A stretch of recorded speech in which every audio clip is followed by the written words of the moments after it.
नमस्कार दोस्तों, आपका आपके YouTube channel IGNOU notes for you में हार्दिक स्वागत है, अभिनंदन है।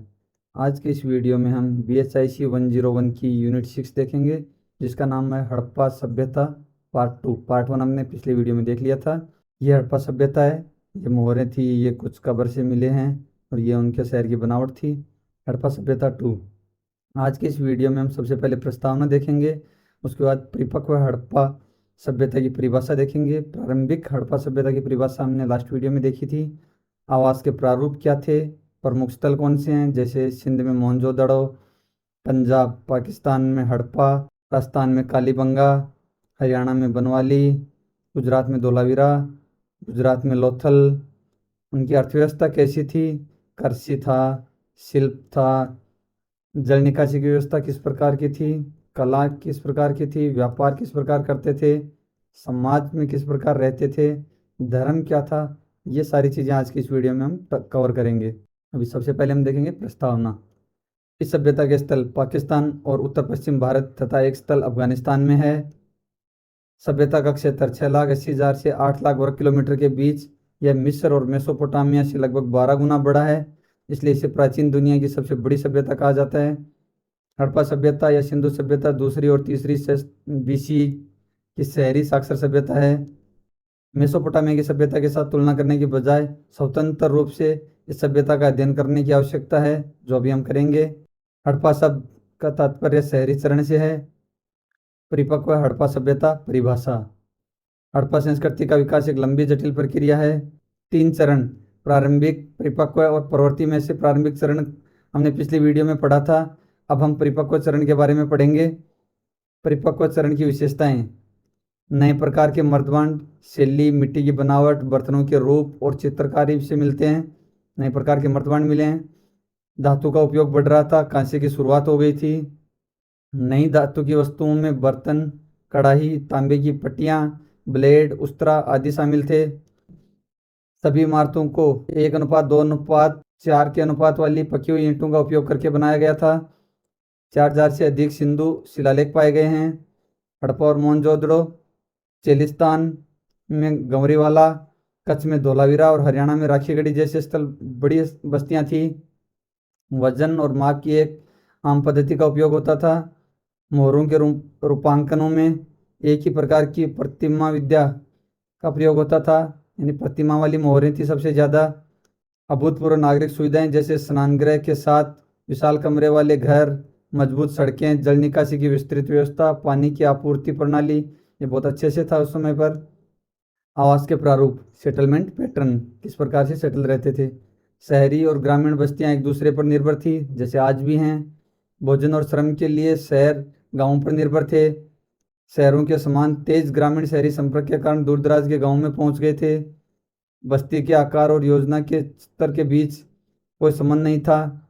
जैसे लोथल छोटे से स्थल में उच्च स्तर की योजना थी, जबकि कालीबंगा दुगुने आकार का था, लेकिन वहाँ अच्छी योजना नहीं थी। विभिन्न प्रकार की बस्तियाँ।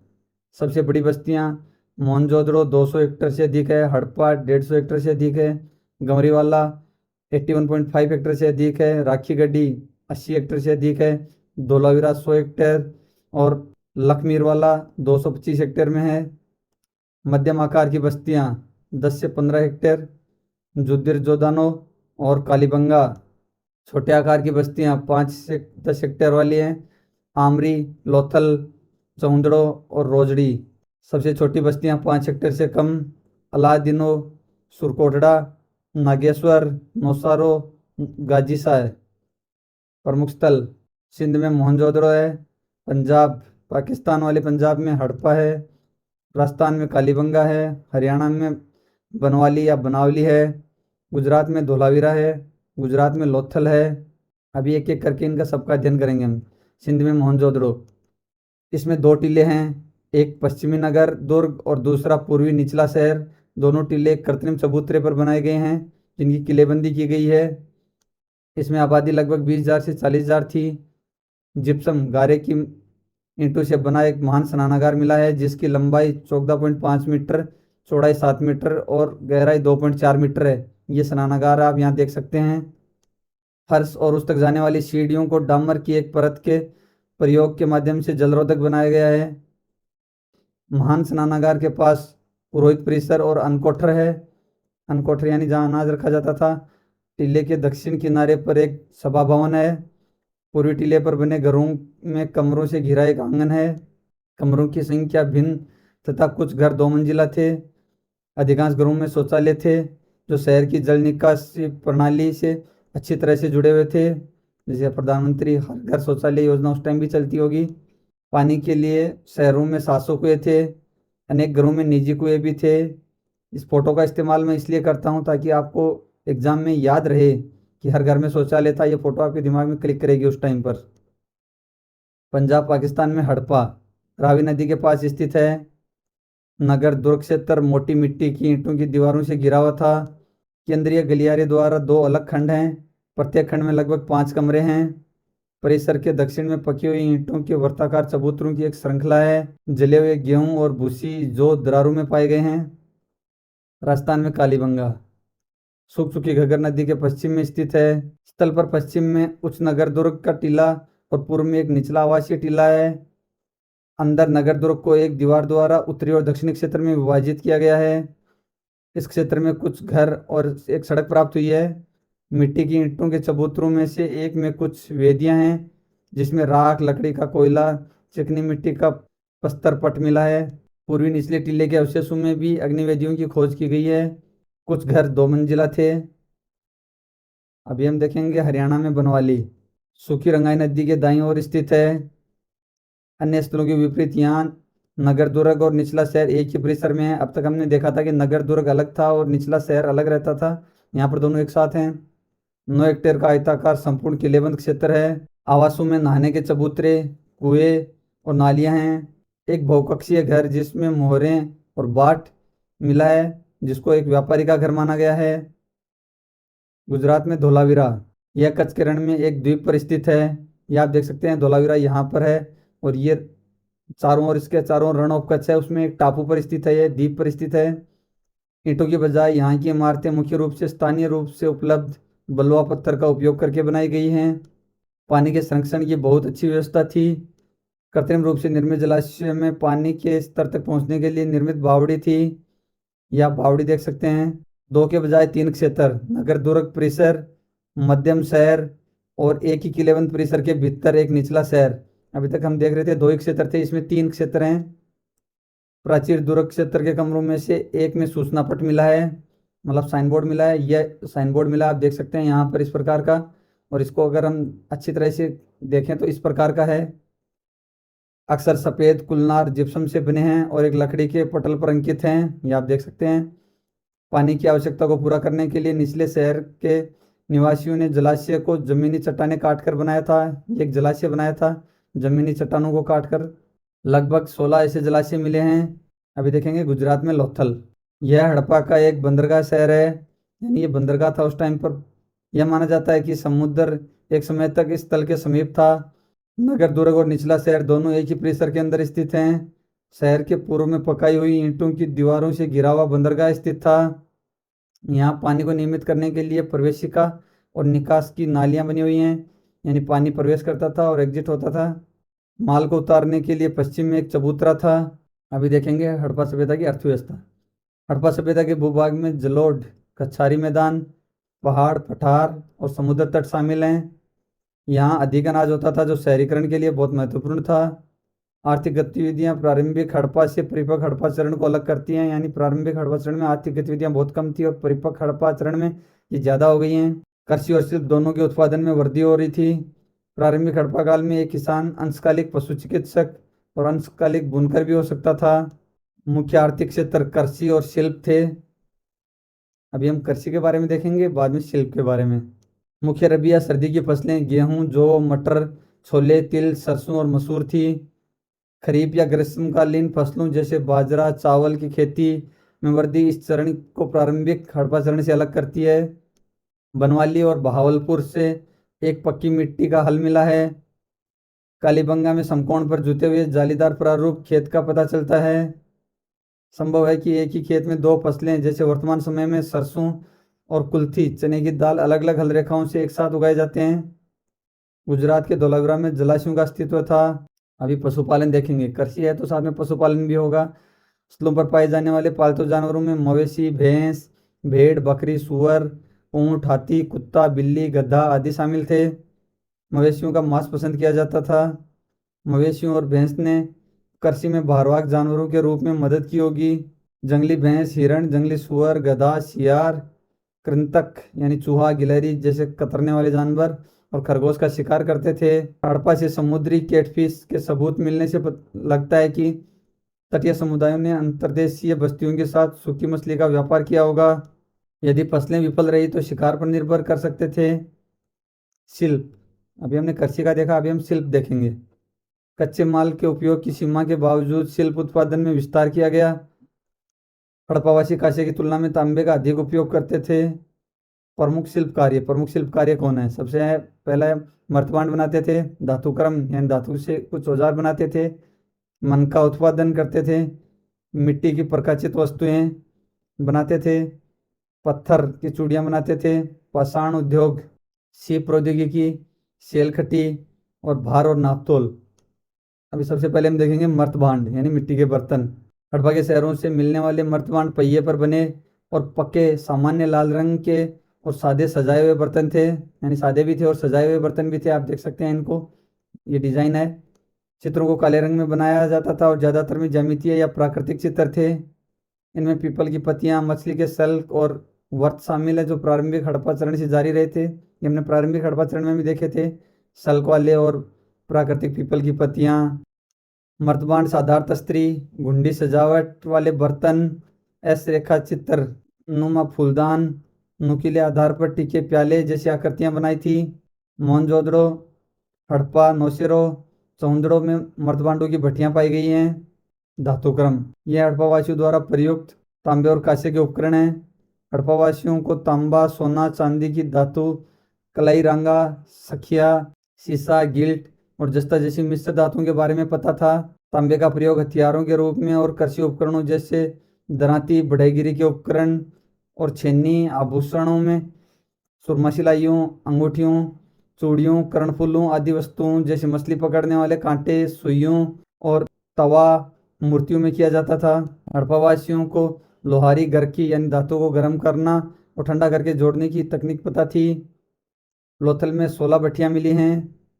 मोहनजोदड़ो में एक ईंट से बने गड्ढे में बड़ी मात्रा में कॉपर ऑक्साइड की खोज की गई है। मोहनजोदड़ो, हड़प्पा और अलादीनों में से सोने और चांदी के आभूषण मिले हैं।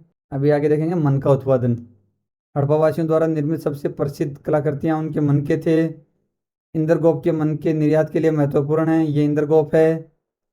कीमती धातुओं के मनके, अर्ध कीमती पत्थरों जैसे गोमेद, आप देख सकते हैं ये गोमेद है। सूर्यकांत मणि, ये सूर्यकांत मणि। शेलखटी, ये शेलखटी। लाजवर्द, ये लाजवर्द के मनके बनाने की कला उपलब्ध थी और इस प्रकार इसके मनके बनाते थे। हमारे पास पक्की मिट्टी, हड्डी, प्रकाशित मिट्टी और सीप के बने मनके भी थे। परिपक्व चरण में सबसे महत्वपूर्ण विकास कठोर अर्धकीमती पत्थरों को छिद्रित करने के लिए सख्त बेदनी का उपयोग, इनको छेद करने के लिए एक सख्त बेदनी यानी हार्ड ड्रिल का जिसका उपयोग करते थे वो बनाई थी। मोहनजोदड़ो, समुद्रो और लोथल से मनके बनाने की कार्यशालाएं बरामद हुई हैं। मिट्टी की प्रकाशित वस्तुएं, कई हड़प्पा स्थलों से मनकों, चूड़ियों, कर्णफूलों और मूर्तियों के रूप में प्रकाशित मिट्टी की अनेक वस्तुओं को प्राप्त किया गया है। बिल्लोर नामक चमकीले पत्थर से निर्मित एक कृत्रिम सामग्री से बनी है। इसकी तकनीक की जटिलता को देखते हुए इन्हें समाज के अभिजात या उत्कृष्ट वर्ग के उपयोग की वस्तु कहा जाता है। पत्थर की चूड़ियाँ, पत्थर के पात्र, स्टोनवेयर शब्द भ्रामक है क्योंकि वास्तव में पत्थर की नहीं बल्कि ये पक्की मिट्टी की चूड़ियाँ होती थी। इन चूड़ियों की खोज पाकिस्तान के मोहनजोदड़ो, हड़प्पा, बालाकोट और नौशेरा स्थलों पर है। बारीक गूंदी मिट्टी को 1050 से 1100 डिग्री तक के उस तापमान पर गर्म करके इनको बनाया जाता था। सिंधु मोहरों से सील किए गए विशेष कंस्तरों में प्राप्त किया गया है। अन्य चूड़ियों के विपरीत ये अभिलेखित हैं या इन्हें कुम्हारों द्वारा चिन्हित किया गया है। पाषाण उपकरण उद्योग, हड़प्पावासी पत्थर के ब्लेडों, छोटे सूक्ष्म ब्लेडों का इस्तेमाल करते थे। इन्हें बनाने वाली कार्यशालाएं उत्तरी सिंध के सुक्कुर रोहरी पहाड़ियों के पास स्थित थी। धातुओं के आगमन से पत्थर के औजारों का अंत नहीं हुआ था। बिल्लौर एक महत्वपूर्ण कच्चा माल बना रहा था। कुछ निर्मित ब्लेड 8 सेंटीमीटर और उससे भी लंबे थे।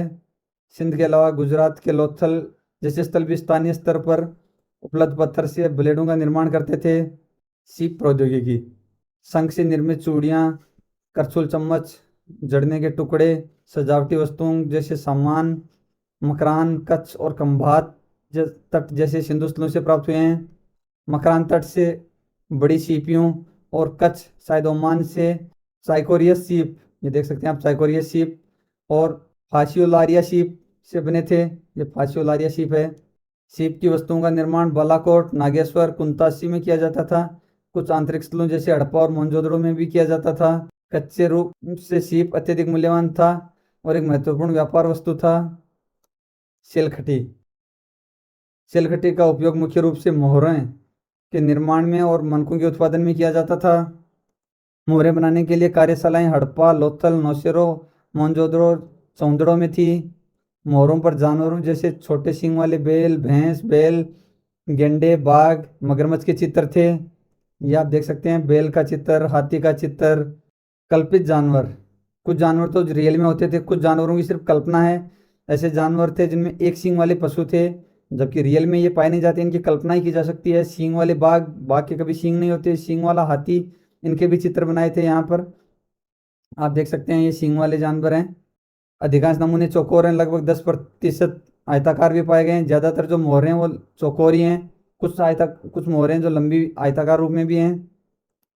भार और नाप तोल, हड़प्पावासी भार और नाप की एक मानकीकृत पद्धति का उपयोग करते थे। अधिकांश माप घनाकार यानी क्यूबिकल थे और बिल्लौर से बने थे। हमारे पास उत्कृष्ट गोमेद और सूर्यकांत मणि के बने नमूने भी हैं। वजन 0.871 ग्राम से 1 से 64 गुणाकों के रूप में बढ़ते थे। रैखिक माप के लिए हमें मोहनजोदड़ो, लोथल और हड़प्पा से सीप, हाथीदांत, तांबे के बने मापकों के बारे में पता चलता है। जल निकासी, हड़प्पा बस्तियों की सबसे प्रभावशाली विशेषताओं में से उस समय की जल निकासी की व्यवस्था है। इंडिया में आज भी नहीं है, उस समय की जल निकासी बहुत अच्छी थी। आज तो थोड़ी सी बरसात होने पे हर जगह ब्लॉकेज हो जाता है। हड़प्पा, कालीबंगन, नौशेरो, चौंदड़ो, अलादीनो, धोलावीरा, लोथल, मोहनजोदड़ो जैसे स्थलों ने विस्तृत जल निकासी की सुविधाओं के प्रमाण मिलते हैं। अलादीनो में पाई जाने वाली नालियाँ पत्थर की थी। मोहनजोदड़ो में नालियों के तल में कुलनार यानी जिप्सम और चूने का लेप का उपयोग किया गया था। आंतरिक नालियाँ ईंट और पत्थर से ढकी हुई थी। अपृष्ठ तलछट को नालियों में जाने से रोकने के लिए जल निकासी प्रणाली में छोटे छोटे तलछट ताल और जाल बनाए जाते थे। इस तलछट को समय समय पर एकत्रित किया जाता था, यानी नालियों में कचरा नहीं जाने दिया जाता था, बीच में रोक दिया जाता था उसको। घरों में आमतौर पर स्नानागार बनाए जाते थे। चबूतरे की ढलान, फर्श की ईंटें, चबूतरे के चारों ओर उठाई गई किनारी, फर्श को प्रदान की गई निर्बाध परिसज्जा, चूने के लेप की परत, ईंट की धूल का उपयोग, सभी इन स्नानघरों को बनाने में बरती गई अत्यंत सावधानी का संकेत देते हैं। अभी हम देखेंगे कला। सिंधु सभ्यता कला में अपने समकालीनों जितनी समृद्ध नहीं थी, इसके समकालीन जितनी संस्कृतियाँ थी वो ज़्यादा समृद्ध थी कला में। कुछ मानव और पशुओं की हस्तनिर्मित लघु मूर्तियाँ कांस्य, पक्की मिट्टी, सेलखटी और प्रकाशित मिट्टी से बनाई गई थी। हड़प्पा, मोहनजोदड़ो, बनवाली से पुरुष और स्त्री दोनों की लघु मूर्तियाँ मिली हैं। एक महत्वपूर्ण मूर्ति पुरोहित राजा की है। यह एक पुरुष की मूर्ति है जिसकी ऊंचाई लगभग 7 इंच है। ये मूर्ति देख सकते हो 7 इंच है। नाक की नोक पर ध्यान केंद्रित करते हुए इनका ध्यान नाक की नोक पे केंद्रित है। आकृति की आंखें आधी बंद है, आंखें आप देख सकते हो आधी बंद है इसकी। इसने तिप्ती एक रेखा चित्र से सजाया हुआ दुशाला पहना है, ये आप देख सकते हो इसका दुशाला जो सीने और बाएं कंधे को ढकता है। कला में अभी आगे देखेंगे। सबसे प्रसिद्ध एक कांस्य लघु मूर्ति है जिसे नर्तकी कहा जाता है। यह कांस्य की बनी मूर्ति है जिसकी लंबाई लगभग 11.25 सेंटीमीटर है। इसमें एक स्त्री को दर्शाया गया है जिसका एक हाथ उसके बाएं घुटने से थोड़ा ऊपर है एक हाथ, और दूसरा कुल्हे पर टिका हुआ है। आप देख सकते हैं यहाँ पर बायां हाथ पूरी तरह से चूड़ियों से ढका हुआ है। बाएं हाथ में पूरी यहाँ तक पूरे में चूड़ियाँ हैं, जबकि दाएं हाथ में 4 कंगन हैं। दाएं हाथ में आप देख सकते हैं केवल 4 कंगन हैं। यह 3 लोलकों वाला एक हार पहने हुई है। ये देख सकते हैं आप 3 लोलकों वाला हार। इसकी आंखें आधी बंद हैं और बाल एक जुड़े के रूप में बंद हैं। आप बाल देख सकते हो जुड़ा कर रखा है और आंखें आधी बंद हैं। उसकी भाव भंगिमा से किसी भी नृत्य मुद्रा का संकेत नहीं मिलता। लेकिन जॉन मार्शल द्वारा उसे डांसिंग गर्ल का नाम दिया गया है क्योंकि उसने उसे नर्तकियों या नृत्य बालाओं की याद दिलाई थी। अब जॉन मार्शल को याद दिलाई थी तो उन्होंने इसको नर्तकी कह दिया, बाकी देखने में आपको कहीं से भी ये नृत्य करते हुए नहीं लग रही है। अनेक स्थलों से जानवरों की मूर्तियां भी मिली हैं। व्यापार, व्यापार में हम देखेंगे आंतरिक व्यापार और बाह्य व्यापार। आंतरिक व्यापार में क्या था? हड़प्पा व्यापार वस्तु विनिमय पर आधारित था। मकरान कच्छ तट से सुदूर क्षेत्रों से चूड़ियों के लिए शंख हड़प्पा लाया जाता था। सुकूर रोहर की पहाड़ियों से अनेक स्थलों से बिल्लौर से बने ब्लेड प्राप्त हुए हैं। इसके अलावा मोहरों और वजन करने की समरूप या एक रूप पद्धति से यह नियमित आंतरिक व्यापार तंत्र के अस्तित्व का संकेत मिलता है, यानी हर जगह वजन करने का एक जैसा सिस्टम था। बलूचिस्तान के दक्षिण सिंध के रास्ते से हड़प्पा शहरों को तांबा, सीसा, सूर्यकांत मणि, गोमेद और शिलाजीत की आपूर्ति की जाती थी। सिंध के स्थलों ने पंजाब के स्थलों को सीप, संग, चकमक पत्थर जैसी महत्वपूर्ण सामग्री आपूर्ति की थी। पंजाब दूसरी तरफ राजस्थान, हरियाणा, बलूचिस्तान और अफगानिस्तान के कई स्थलों से जुड़ा हुआ था।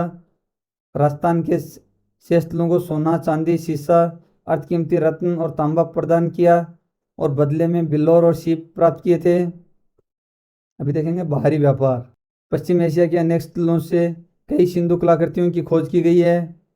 मेसोपोटामिया के शहरों के लिए एक महत्वपूर्ण निर्यात वस्तु इंद्रगोप से बने लंबे बेलनाकार नालीदार मनके और इंद्रगोप के निकासी किए गए मनके थे।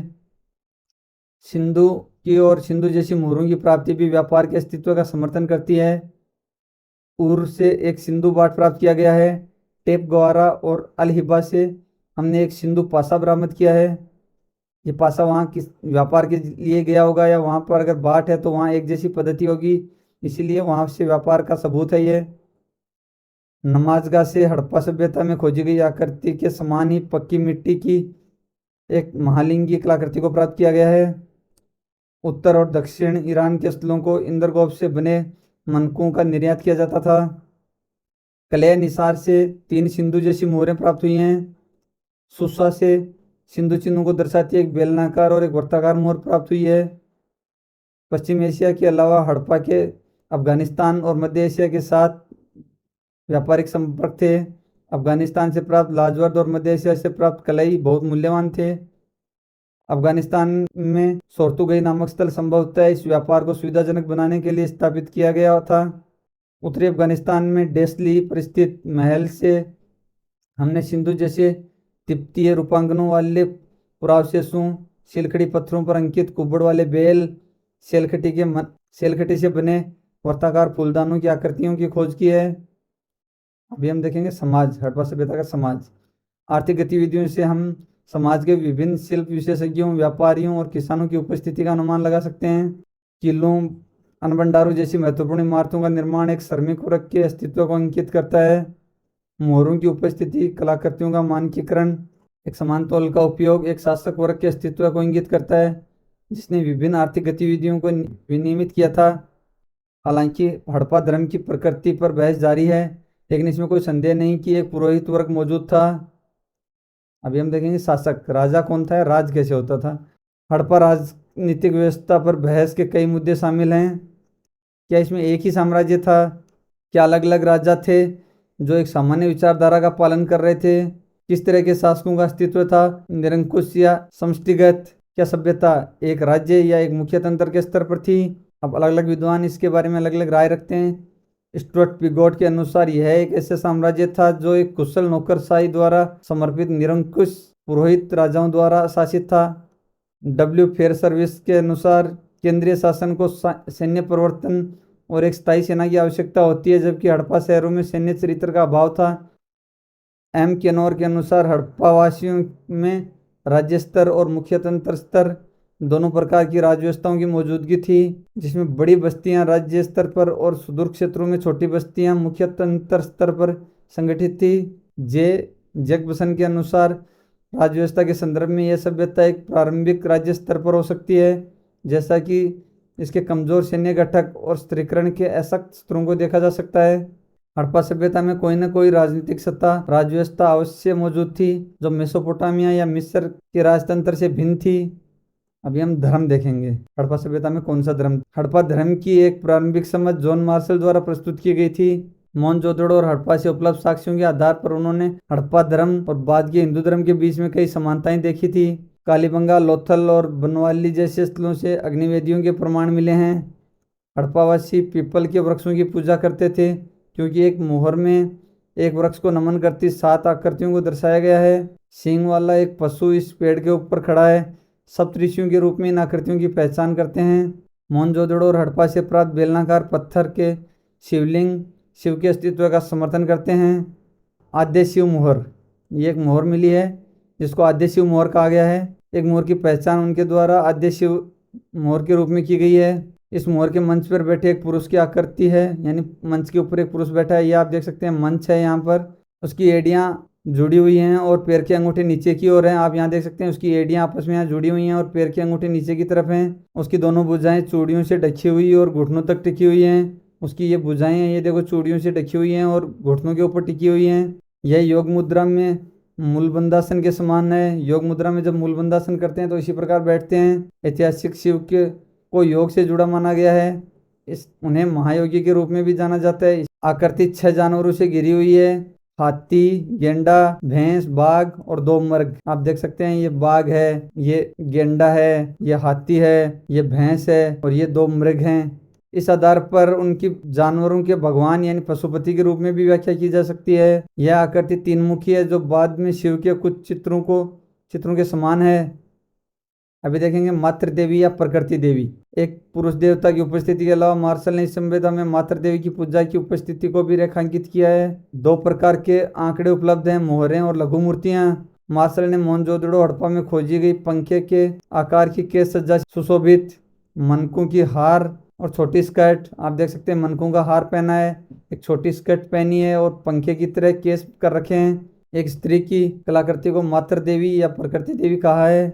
Thanks for watching my video. अगर आपने अभी तक हमारे चैनल को सब्सक्राइब नहीं किया है और आपको इस वीडियो में कुछ भी आपने लिए यूज़फुल लगा है तो प्लीज़ चैनल को सब्सक्राइब कीजिए, वीडियो को लाइक कीजिए और अपने इग्नू के दोस्तों के साथ खासकर इस वीडियो को शेयर कीजिए, क्योंकि मैं आने वाले समय में इग्नू के सारे नोट्स प्रोवाइड करूँगा। टेलीग्राम ग्रुप को ज्वाइन करना बिल्कुल ना भूले, क्योंकि मैं ये सारे नोट्स आपको PDF में टेलीग्राम ग्रुप में दे दूँगा, जिसका लिंक डिस्क्रिप्शन में है। Thanks, bye bye, see you soon.